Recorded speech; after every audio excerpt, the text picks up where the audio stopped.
सभी विद्यार्थियों का स्वागत है। आज हम जिस लेसन के बारे में पढ़ेंगे, जिस टॉपिक या चैप्टर के बारे में चर्चा करेंगे, उसका नाम है नाद।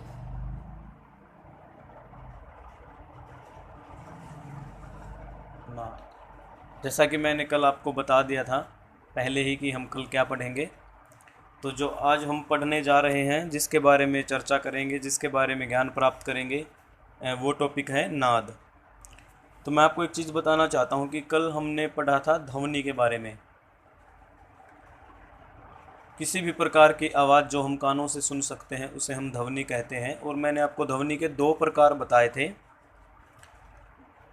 एक था मधुर ध्वनि और दूसरा था कर्कश ध्वनि या अमधुर या शोर, वो वाली ध्वनि। अब एक बात और बताई थी कि कर्कश या अमधुर ध्वनि का संगीत में कोई भी काम नहीं होता। हम जो संगीत के लिए उपयोगी ध्वनि है वह है सिर्फ मधुर ध्वनि। अब आज हम पढ़ेंगे नाद।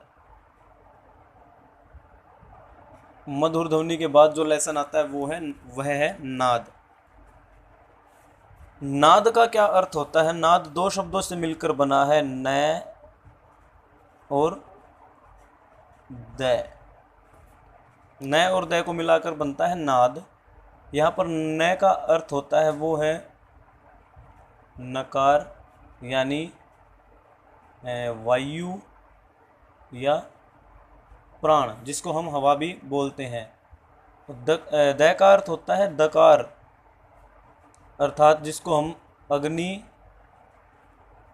या शक्ति भी कहते हैं। प्राण, वायु, अग्नि या शक्ति, इनके मेल से ही नाद की उत्पत्ति हुई है। और संगीत के तौर पर संगीत में जो नाद शब्द यूज किया गया, संगीत में नाद को कैसे परिभाषित किया गया वह मैं भी आपको बताता हूँ। संगीत में नाद की क्या परिभाषा है, ध्यान से सुनना। वह संगीत उपयोगी ध्वनि या वह मधुर ध्वनि जिसकी आंदोलन संख्या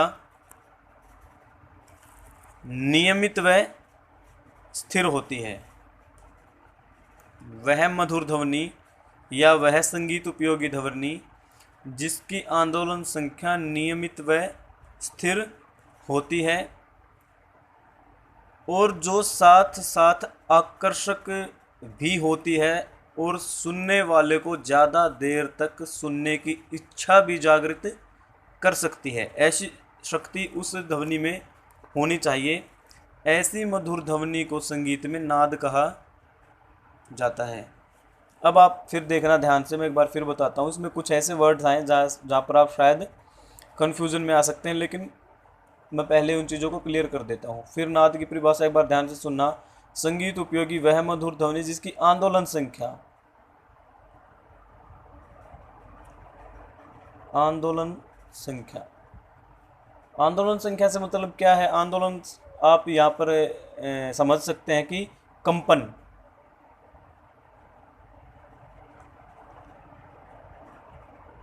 कंपन या वाइब्रेशन।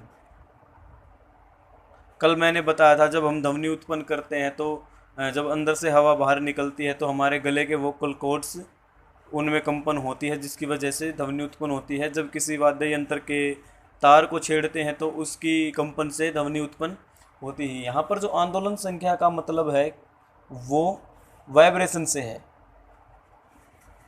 अब यह नियमित और स्थिर कैसे होनी चाहिए? नियमित व स्थिर। यहाँ पर मैं आपको एक एग्जांपल देके समझाना चाहूँगा इस चीज़ को कि अगर मान लिया एक छोर से दूसरे छोर पर हमने एक रस्सी को बांध दिया और बीच सेंटर से अगर हम उसको खींचते हैं, अगर हमारा खींचने का यहाँ पर जो बल है, जो ताकत है, मान लिया वो हम 10 पाउंड की ताकत से इस चीज़ को खींच रहे हैं नीचे, और छोड़ने के बाद यह 20 बार काउंटिंग करती है। इसकी जो कंपन संख्या है, इसकी जो आंदोलन संख्या है वह 20 आती है। तो सीधा सा मेथड यही लगता है यहाँ पर, अगर हम जब तक अपनी खींचने का फोर्स सेम रखेंगे तब तक इसकी कंपन की संख्या भी सेम ही आएगी। अब यहाँ पर खींचने और कंपन संख्या को हम यहाँ कैसे रिलेटेड करेंगे, यहाँ पर रिलेटेड करेंगे जब हमारा किसी भी वाद्य यंत्र के तार पर आघात या प्रहार करने का, या उस पर जो फोर्स डालते हैं बजाने के लिए तार के ऊपर, वो फोर्स जब जब सेम होगा तो जब जब उसकी जो काउंटिंग संख्या है वो सेम ही आएगी और वो ध्वनि मधुर उत्पन्न होगी।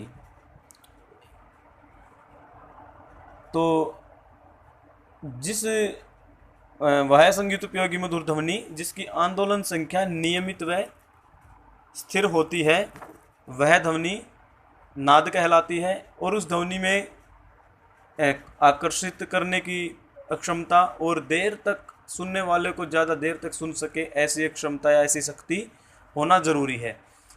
ऐसे मधुर ध्वनि को संगीत की भाषा में नाद कहा गया है। अब नाद के दो प्रकार हैं हमारे पास, एक तो है आहत नाद, और एक है अनाहत नाद।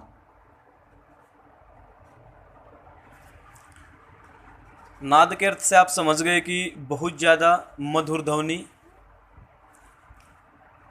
अब आहत और अनाहत। आहत का अर्थ होता है जब दो वस्तुओं के परस्पर टकराने से जब कोई मधुर ध्वनि उत्पन्न होती है। दो वस्तुओं के परस्पर टकराने से जब मधुर ध्वनि उत्पन्न होती है तो उसे हम आहत नाद कहते हैं। एग्जाम्पल के तौर पर आप ले सकते हैं किसी वाद्य यंत्र के तारों की आवाज़, वाद्य यंत्र के तारों की आवाज़। जब भी हम उनको छेड़ते हैं, परस्पर दो वस्तुएं टकराती है, अर्थात हमारा हाथ और तार जब टकराते हैं तो उनसे मधुर ध्वनि उत्पन्न होती है। ढोलक या तबले की आवाज़।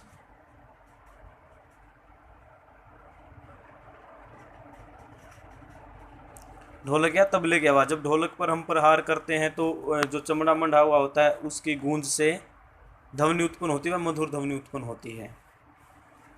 इसके अपोजिट है अनाहत नाद।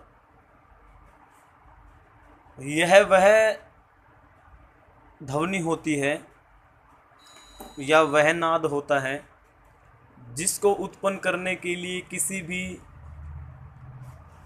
ना तो दो वस्तुओं को परस्पर टकराने की ज़रूरत है, ना किसी भी चीज़ पर आघात करने की ज़रूरत है। यह बिना संघर्ष किए ही उत्पन्न होने वाला नाद है जिसे हम सिर्फ महसूस कर सकते हैं, अपने कानों से सुन नहीं सकते। अनाहत नाद को हम कानों से नहीं सुन सकते, सिर्फ महसूस कर सकते हैं, और यह परस्पर बिना किसी वस्तु के टकराए या बिना संघर्ष के उत्पन्न होने वाला नाद होता है। और इस नाद का संगीत में कोई उपयोग नहीं होता। अनाहत नाद को संगीत में हम कहीं भी प्रयोग नहीं कर सकते। इसको सिर्फ ज्ञानी लोग, ज्ञानी पुरुष या महर्षि या ऋषि आदि मोक्ष की प्राप्ति के लिए इस नाद का उपयोग करते हैं। इसका एक सिंपल सा एग्जाम्पल है, मैं आप सब लोगों को एक बार, आप सब विद्यार्थियों को बता दूं। जब हम अपने दोनों कानों को अपने दोनों हाथों की हथेलियों से अच्छी तरह दबा के बंद कर लेते हैं तो उसके बाद उत्पन्न होने वाली एक साए साए की आवाज़, यानी कानों को बंद करने के बाद उत्पन्न साए साए की आवाज़,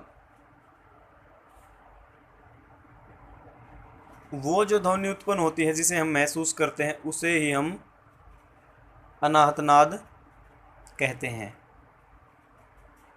तो यह नाद का चैप्टर था। एक बार फिर रिवीजन कर दूं इन शॉर्ट, बिल्कुल इजी शब्दों में। नाद किसे कहते हैं? संगीत उपयोगी वह मधुर ध्वनि जिसकी आंदोलन संख्या नियमित व स्थिर होती है, वह नाद कहलाती है तथा साथ ही साथ वह आकर्षित तथा सुनने वाले को ज़्यादा देर तक सुनने के लिए जागृत करने की शक्ति रखने वाली होती है। ऐसी मधुर ध्वनि को हम संगीत की भाषा में नाद कहते हैं। नाद के दो प्रकार होते हैं, आहत नाद और अनाहत नाद। जो मधुर ध्वनि परस्पर दो वस्तुओं के टकराने से उत्पन्न हो जाए या होती है उसे हम आहतनाद कहते हैं। यह ध्वनि संगीत के लिए बहुत उपयोगी होती है, जैसे किसी वाद्य यंत्र के तारों की आवाज़, ढोलक, तबले की आवाज़। इसके अपोजिट है अनाहतनाद। बिना संघर्ष के और बिना किसी वस्तुओं के टकराए जो ध्वनि उत्पन्न होती है उसे हम अनाहतनाद कहते हैं। इसका संगीत में कोई उपयोग नहीं है। इसका उपयोग ज्ञानी लोग, महापुरुष लोग मोक्ष की प्राप्ति के लिए करते हैं। इसका एग्जाम्पल है कानों को बंद करने के बाद उत्पन्न साए साए की आवाज़। तो आशा है कि आपको नाद अच्छे से समझ में आ गया होगा। धन्यवाद।